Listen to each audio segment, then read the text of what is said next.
This is HSBC Global Viewpoint, your window into the thinking, trends, and issues shaping global banking and markets.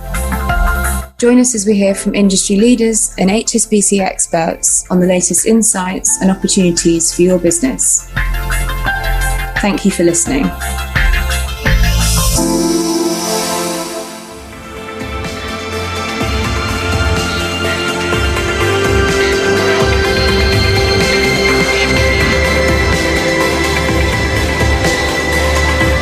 This is Financing Future Cities, a podcast series created by HSBC to examine the complex and evolving role of urban hubs through the lens of banking and finance. With more than half the world's population living in cities, and this number only expected to grow, urban hubs are increasingly the global drivers of prosperity, serving as models for sustainability and incubators of innovation. Join us now as we look to the future of sustainable urbanization and learn about the power and potential of future cities.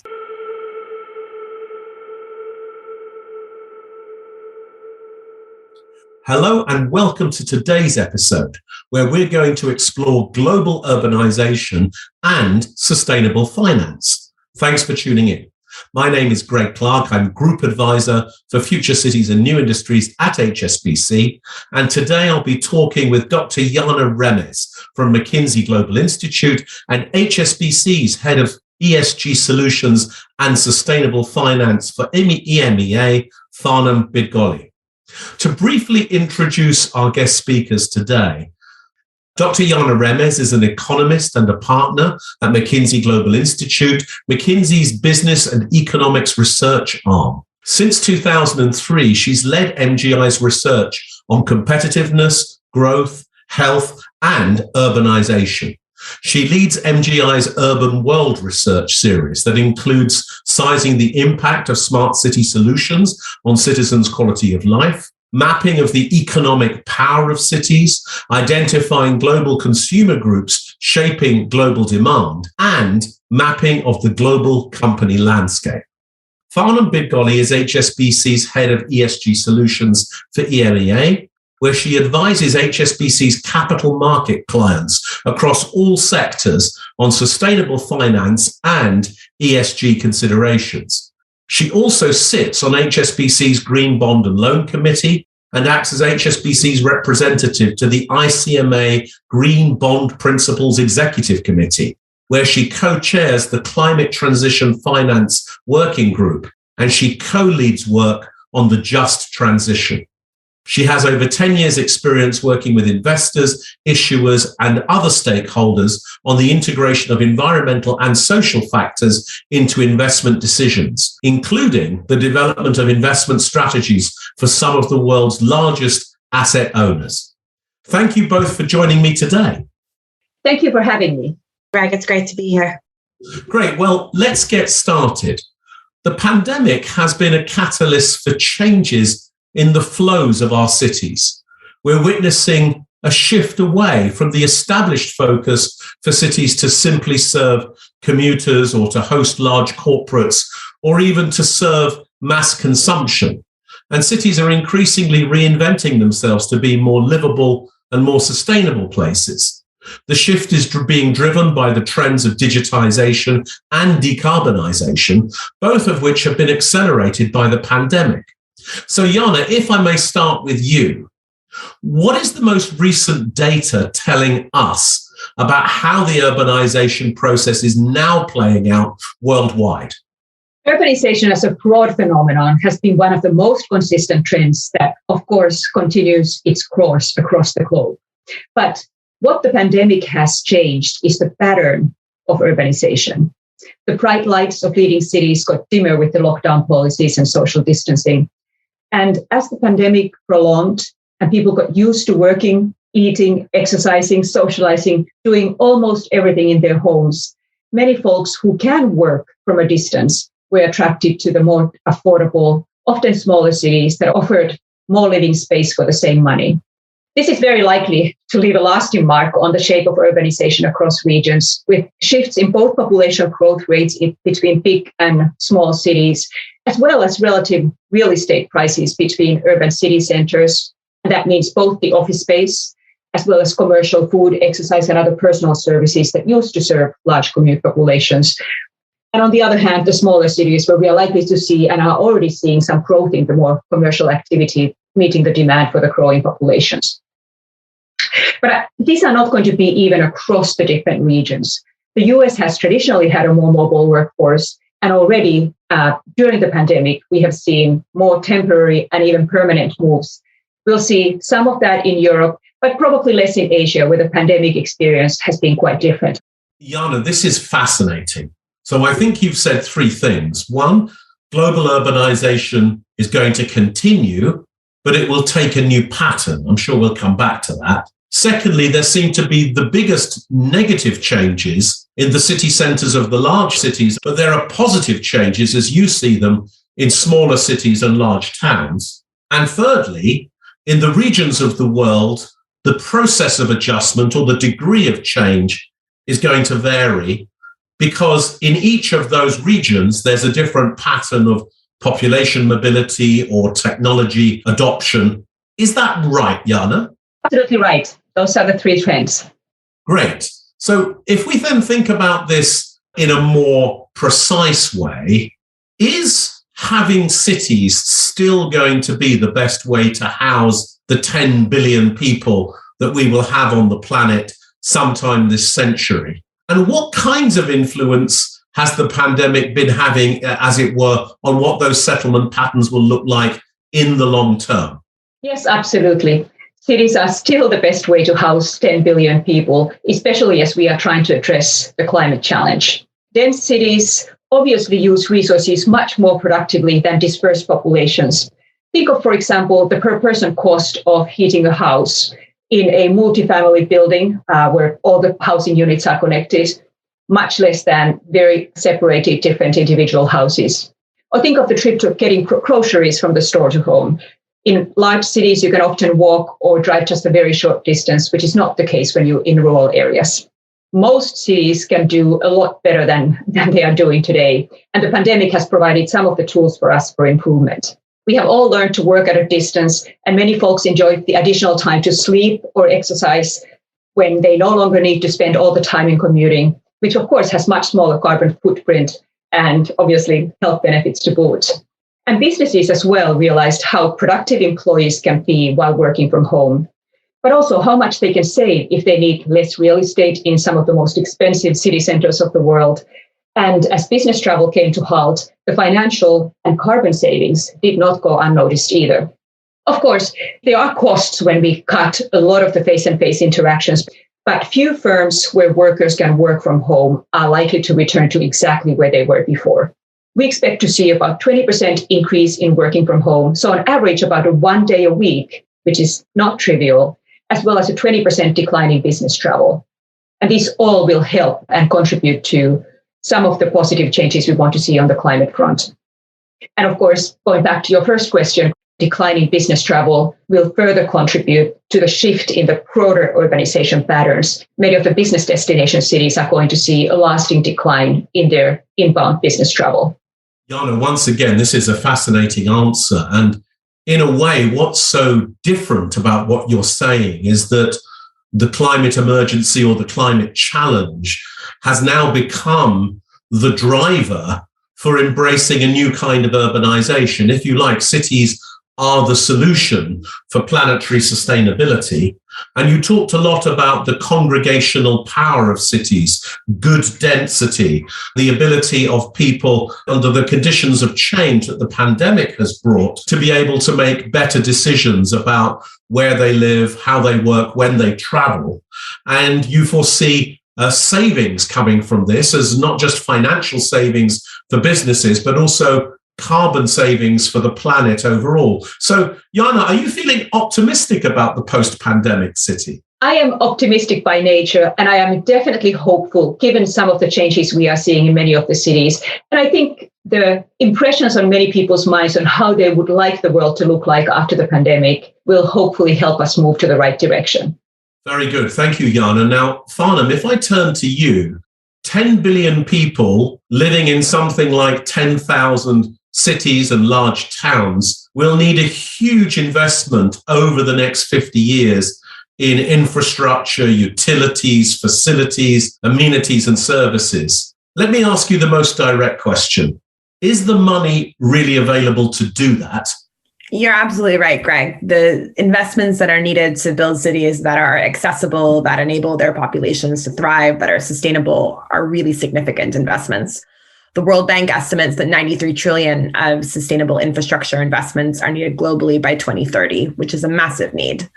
It's clear that the funds available through national revenue sources is not going to be sufficient. We need to look at new sources of financing through private instruments and partnerships. The good news is that we're seeing much greater appetite from capital markets to get involved. We continue to see significant inflows into sustainable investment funds. Morningstar estimated that by the end of last year, nearly 4 trillion of assets under management had some kind of sustainable mandate. And to me, there's a clear affiliation between the capital that is looking to align to the UN Sustainable Development Goals, the capital that is looking to enable the climate solutions that are needed for net zero, the capital that is looking for positive environmental and social impact. There's a clear affiliation between that capital and the investments that enable access to services and basic infrastructure and allow cities' populations to thrive. So I think the money is available. It's just going to require some creativity to connect the dots and ensure that the projects that need it can access it. Farnam, thank you very much. I hope we'll hear more about this creativity shortly, but I think you've said very clearly that the need is clear. It's already being estimated. The quantum of the capital required is huge. But the good news is that the appetite of the capital markets is great. And I believe you said very clearly that the capital is now being increasingly aligned with the goals of sustainable development. So it's simply a question of matching the capital with the opportunity, which I'm sure we'll come back to. But just before we do that, please can we answer the question about the rise of sustainable finance? We hear this phrase a lot. How is sustainable finance different to any other kind of finance? Indeed, what makes it sustainable? So at its most basic, sustainable finance is finance that integrates environmental and social considerations. And over the course of the past decade, the most significant part of the market has been the growth in labeled products across capital markets, green bonds, green loans. These labeled products, I think, generally can fall into two buckets, either use of proceeds or sustainability linked.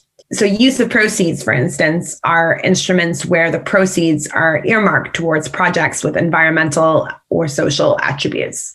So you can, for instance, think about a loan that is allocated or earmarked towards investments in electric vehicle chargers or into a transit system, something that has a clear environmental impact that can be quantified and reported on. The other bucket of instruments are sustainability linked instruments. And here, it's the attributes of the instrument itself that make it a sustainable finance instrument. There's some sort of key performance indicator that is built into the instrument that will either penalize or incentivize the issuer depending on whether or not they meet that key performance indicator. So for instance, the most common are instruments where the issuer embeds their GHG reduction target into the instrument. And if they fail to meet that target, they might see a pricing penalty. And if they meet that target or exceed that target, they might see some kind of incentive. Last year, we saw nearly $1 trillion of issuance across bonds and loans that had some kind of sustainability attribute, either use of proceeds or sustainability linked. So it's a pretty impressive growth over the course of the past few years. You know, if you think about it, we started this market over a decade ago. And since 2018, when you were looking at about 100 million in green bond issuance, we're now at over $1 trillion across capital markets. But I think that the market is actually much larger than just the labeled product market. Sustainability considerations are now permeating every part of capital markets. I see the growth of sustainable finance as something much larger than just labeled instruments. We're seeing sustainability considerations across infrastructure investments, in M&A, in IPO conversations. So it's that integration of environmental and social factors that permeate across capital markets that we should really think about when we think about sustainable finance. Farnam, this is really very helpful. And I think I've taken three things from what you've said. Firstly, that sustainable finance is the right form of finance to support sustainable cities or urban infrastructure. Secondly, that this incentivization and penalization effect seems to me to be very strong, that if a borrower receives sustainable finance but doesn't deliver the environmental outcomes they've promised, they'll end up paying more. And if they do deliver the environmental outcomes they've promised or do better, they'll end up paying less for their money, if I've understood correctly. And then thirdly, of course, this kind of finance is growing so that it's not just about green bonds. It's also the application of sustainable finance to many other kinds of investments, supply chains, M&As, IPOs, and so much more. Did I get that about right, Farnam? You're absolutely right, Greg. So can I ask you just to say a word or two more about the creativity you spoke of before? What is the creativity that's required to match this new motivated capital with this global imperative for sustainability in our cities? So I use the word creativity because I think often many of the elements are there, but we need to see them put together in new ways. So for instance, there's a lot of data collection and reporting that goes on in cities. We're also seeing cities take the lead from a policy perspective in terms of cities signing up to net zero pledges and starting to reorientate policy to achieve that. How do you leverage those instruments and those elements in a way that addresses the interests and needs of capital markets? One great example is what we've seen from cities like Paris and Gothenburg, who have taken to issuing debt in sustainable format. They've developed sustainable finance frameworks where they outline for investors the kind of projects they're carrying out and commit to annual reporting on the impacts of those projects. And in doing so, they're able to reach out to a much broader group of investors that are looking for sustainable projects and a broader, order book than they would with a conventional issuance. And I think that's just the beginning. If I add to those elements of policy and data collection and investor appetite, the exciting developments in technology, where we're seeing a lot more by way of immediate data collection, then there's huge potential in terms of what that might mean in terms of being able to develop and deliver real impact metrics to investors. And I think that's really exciting. So this is fascinating, the way this is emerging and growing. And let me turn, if I may, to Jaana now and say, given what Farnam has said, the search for sustainable cities has been in train for some time. And indeed, Jaana, you've written a lot about that in the past. And we now think of the net zero city as a kind of key agenda. What does this transition involve as you see it, Jaana? Cities are at the front line of the climate risk. More than 90% of all urban areas are coastal. By 2050, more than 800 million urban residents could be affected by sea level rise and coastal flooding. And 1.6 billion people could be vulnerable to chronic extreme heat. 650 million could face water scarcity. So it's absolutely no surprise that climate, addressing it, adapting to it, is at the center of many cities' agendas. Yet, while we are seeing increasing net zero commitments from cities, companies, from countries, from many, many organizations, sadly, detailed plans on how to get there are much rarer. The reason is that getting to net zero is hard. It requires not just the finance that Farnam has been talking about, which is critically important and a major barrier. My colleagues at the Mckinsey Global Institute estimate that we would need 275 trillion in cumulative investment over the next 3 decades to get to a net zero scenario by 2050. But that is only part of it. That investment will come with massive changes in our physical, economic, social, and political environment. It will take time, not just money, to get there. And I think, especially as we are thinking about how unequal the climate impact will be, making sure that we address the challenges of some of the most vulnerable population is key. No city can do it alone. This is a collective challenge. So I don't have the answer to you. I think the only thing I can say is that with the climate challenge ahead, we really cannot start talking about new normal after the pandemic, for example, unless your definition of new normal is the constancy of change. Thank you, Jaana. Actually, this is a very clear answer. $275 trillion by 2050, massive risks in terms of water, heat, health, drought. The net zero city emerging as an organizing idea to bring all of this together, and the requirement, as you said very clearly, to help the most vulnerable people, It seems to me, though, that we might ask just a little more about this, Jaana. Is it the case that the big changes are going to be in the built environment, transport, utilities, those kinds of things, the things that, as it were, make up both the resilience of the city and at the same time are the big users of carbon or the big emitters of carbon emissions? Is it right to focus in those sorts of areas? Absolutely. It is land, it is the industrial systems, it is transportation. All of those are the big contributors, but they are not the only ones that are going to see the change. It is going to impact households, individuals as well. So it is probably the most comprehensive change that we have seen in a long time. But I think we have a pretty clear urgency and mandate to get it right. And Farnam, is there anything that you would add to that in terms of what the transition will involve at the city level?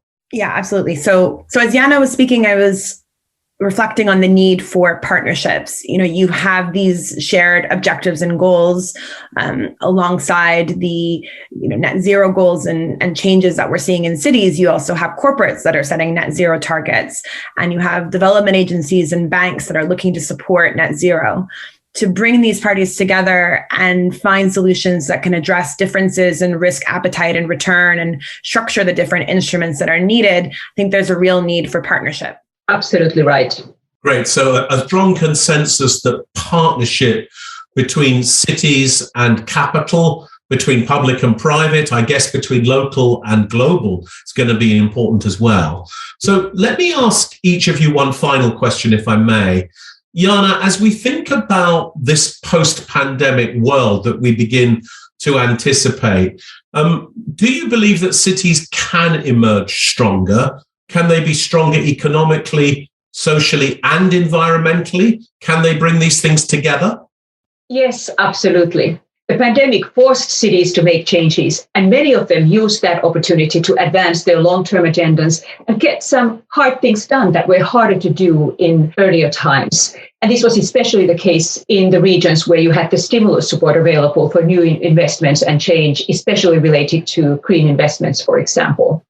So some cities advanced their green agenda and climate commitments by reducing car lanes and opening up more space for pedestrians and bicyclers, perhaps closing streets completely and creating outdoor dining and other recreational areas for their citizens.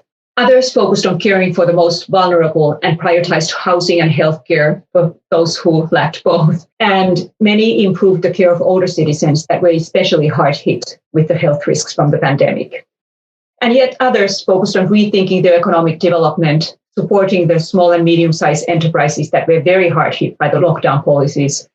And others reimagined the role of commute hubs and city centers that were left empty without the commuters. So just like the pandemic has forced most of us to take a pause and reflect on how our lives are now and how they should be and will be different afterwards, for cities, this is also a moment and opportunity to renew and reshape themselves. Thank you so much, Jaana. It's such a thoughtful answer, because what I really hear you saying is that the pandemic, when we look back at it historically, despite the loss of life and the trauma that goes with that, the pandemic may prove to have been a great catalyst or accelerator of reforms and changes that were needed anyway.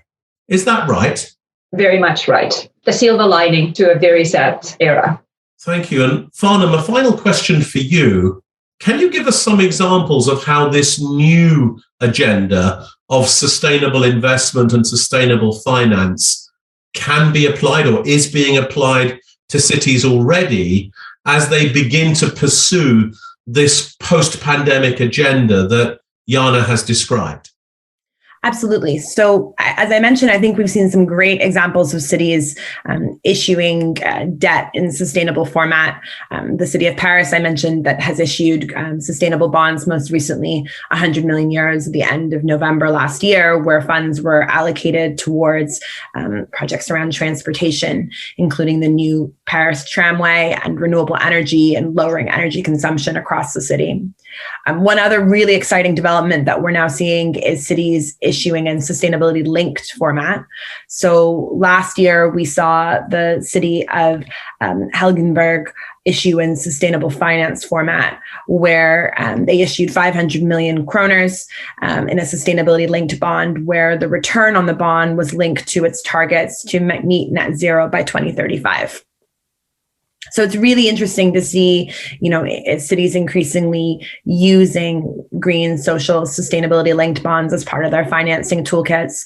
We've also seen some great examples of partnerships, particularly, facilitated by the C40 Innovative Finance Facility, which I think is a really interesting project because it works with cities to facilitate access to finance for climate change mitigation and resilience projects, but is really working to help them build out the business case for those projects, which is an important element that doesn't often get the attention it needs in terms of financing.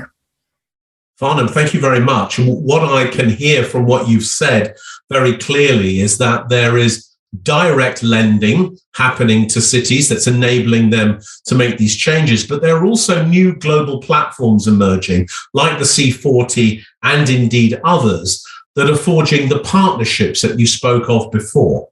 Well, I think we could discuss this topic of the future of cities post-pandemic and the net zero challenge, the rise of sustainable finance and investing, and the opportunity to bring these two great agendas together to create a world which is not just continuing its journey of urbanization, but is actually reforming and improving what cities look like. Thank you both very much for such a fascinating discussion and for joining us today on the Financing Future Cities podcast.